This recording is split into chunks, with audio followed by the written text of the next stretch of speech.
Price എങ്ങനെ read ചെയ്യാം, line chart use ചെയ്ത് അതുപോലെ തന്നെ ക്യാൻഡിൽ സ്റ്റിക്ക് ചാർട്ട് യൂസ് ചെയ്ത് എന്നുള്ളത് നമുക്ക് നോക്കാം. ഓക്കെ, ഞാൻ ജസ്റ്റ് ഇപ്പോൾ ടൈം നോക്കിയാൽ നിങ്ങൾക്ക് മനസ്സിലാവും. ഇത് തേഴ്സ്ഡേ 15:25 ആണ് നിൽക്കുന്നത്. ഇവിടെയും തേഴ്സ്ഡേ 15:25 ആണ്.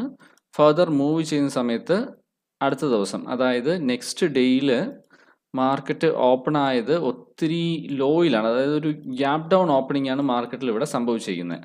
ഫസ്റ്റ് ക്യാൻഡിൽ തന്നെ ഒരു ഗ്യാപ്പ് അപ്പ് ക്യാൻഡിലാണ്. അത് കഴിഞ്ഞ് ഇവിടെ ലൈൻ ചാർട്ടിൽ നോക്കുമ്പോൾ നിങ്ങൾക്ക് മനസ്സിലാവും. ഫസ്റ്റ് ലൈൻ ചാർട്ടായിരിക്കും നോക്കുക. ലൈൻ ചാർട്ടിൽ ഒരു റെസിസ്റ്റൻസോ സപ്പോർട്ടോ ക്രിയേറ്റ് ചെയ്തിട്ടുണ്ടോ? ബേസിക്കലി ട്രെൻഡ് ലൈനോ ഒന്നും യൂസ് ചെയ്യുന്നില്ല. ഹൊറിസോണ്ടൽ ലൈൻസോ ട്രെൻഡ് ലൈൻസോ ഒന്നും യൂസ് ചെയ്യാതെ ഇവിടെ തന്നെ നമുക്ക് ഒരു സ്വിങ് ഹൈയോ സ്വിങ് ലോയോ ക്രിയേറ്റ് ചെയ്തിട്ടുണ്ടോ എന്നുള്ളതാണ് നമ്മളിപ്പോൾ നോക്കുന്നത്.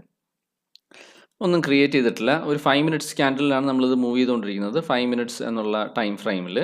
ഇപ്പോൾ ഇവിടെ നോക്കുമ്പോൾ മനസ്സിലാവും ഒരു പ്രൈസ് ലെവലിൽ വന്നിട്ട്, അതായത് 24332 എന്നുള്ളൊരു പ്രൈസ് ലെവലിൽ വന്നിട്ട് പെട്ടെന്ന് സഡൻ ആയിട്ട് മാർക്കറ്റ് ഷൂട്ട് ചെയ്ത് കയറിയിട്ടുണ്ട്. അപ്പോൾ ഇതൊരു സ്വിങ് ആയിട്ടുള്ള ലോ ആണ് അല്ലേ?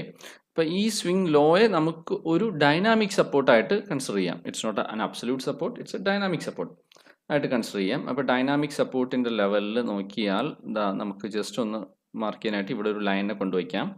അപ്പോൾ ഈ ലൈൻ, പക്ഷേ ഈ ലൈൻ എന്ന് പറയുന്നത് ക്ലോസ് ബേസ്ഡ് ആയിട്ടുള്ള ഡൈനാമിക് സപ്പോർട്ടാണ്. പക്ഷേ ഇത് കുറച്ചും കൂടെ പവർഫുൾ ആവണമെന്നുണ്ടെങ്കിൽ അത് അതിൻ്റെ ആക്ച്വൽ ലോയുടെ അവിടെ ഇവിടെ ശരിക്കും ഈ ഒരു ക്യാൻഡിലിൻ്റെ മീൻസ് ഈ ഒരു ലൈൻ ചാർട്ടിലെ ഈ ഒരു സ്പോട്ടിന് കറസ്പോണ്ടിങ് ആയിട്ടുള്ള സ്പോട്ടിലെ ഏതാണോ ലോ, ക്യാൻഡിലിൻ്റെ ലോ, ആ ലോയിൽ കൊണ്ടുവയ്ക്കുമ്പോഴായിരിക്കും കുറച്ചും കൂടെ നമുക്ക് ഡിപ്പെൻഡ് ചെയ്യാൻ പറ്റുന്ന ഒരു സപ്പോർട്ട് ലെവൽ എന്ന് പറയാൻ പറ്റുക.